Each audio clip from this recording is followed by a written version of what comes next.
Rights for Same-Sex Couples is Leslie Marshall, nationally syndicated radio talk show host, and Terry Jeffrey, editor of Human Events. Terry, I want to go to you because this sounds like a change in Mr. Bush's position. He's always been a strong supporter of a traditional marriage between a man and a woman, indeed even calling for a constitutional amendment. Today he seemed to have a different message, Terry. How did you read this? Well, you know, obviously, Larry, the president's in a pretty tough position because the question now is pitched directly at the daughter of his vice president, a person that he knows.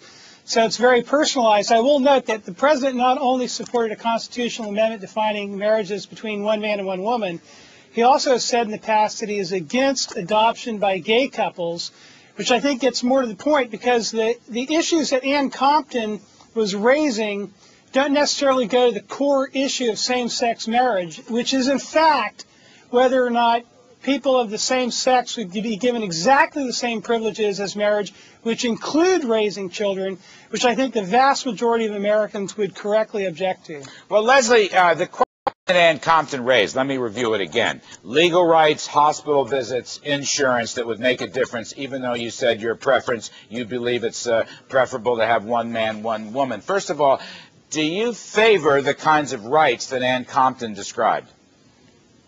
Absolutely. I favor rights for men and women regardless of their sexual orientation, regardless of their color, their socioeconomic status. Me personally, absolutely. Do you think President Bush is changing his mind today at this news conference? Oh, God, no. Larry, this is a guy who wasn't prepared for the question that was thrown at him. It was clear. And also, I do agree, quite frankly, that Dick Cheney's a friend of his. This is his friend's daughter that the issue is specifically about. He was being a fine politician, but that's not, I don't feel he has changed his position on that at all. George Bush doesn't change his position. Have you heard what he's doing in Iraq? Yeah, he doesn't change his position. Terry Jeffrey, I don't know whether you've been in touch with any of the activist Christian conservative groups today. What are you hearing from the grassroots on this? Anything? You know, I tell you, I haven't heard comments about what the president specifically said today, but I believe this is an issue that not only has a huge constituency. Larry, there have been, I believe, 28 states that have voted on marriage amendments. 27 of those 28 states have approved the marriage amendments. Most of those marriage amendments have said, we not only don't want same-sex marriage, we don't want the state government to create an institution and call it by a different name, a civil union or something, that basically is the same as marriage. As I said, I think the underlying question people should look at is, what is the right of a child? I believe every child brought into this world has a God-given right to a mother and father. And when a father, for example, impregnates a woman and walks away and doesn't take care of the child, I think we all know that that father did a wrong to that child. I think by the same measure, when you take a child and bring it into this world and take it away from its father and its mother, or its mother in a same-sex relationship, you are depriving that child of something that every person on the face of this earth ought to have, which is a mother. Leslie Marshall, on the way out, would you respond to what Terry Jeffrey has just said? Please, thank you. Oh, please. There are over 500,000 children who were not wanted by mommy or daddy, which the president and politicians and the extreme religious right don't care about, nor do they adopt. A. B.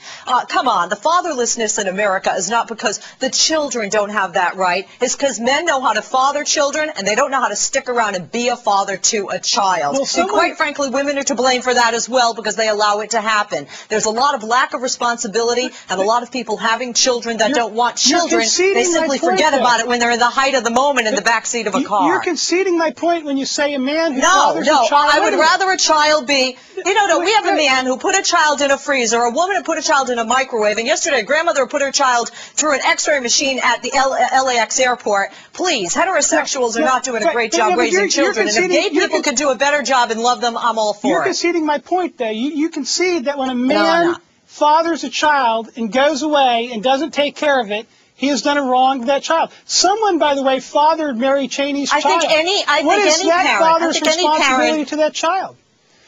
I don't think it's just the father's responsibility. I think when anybody abandons a child, it hurts the child. We've cut into our time. We're going to have another segment on immigration. I appreciate this debate. Up next, the president.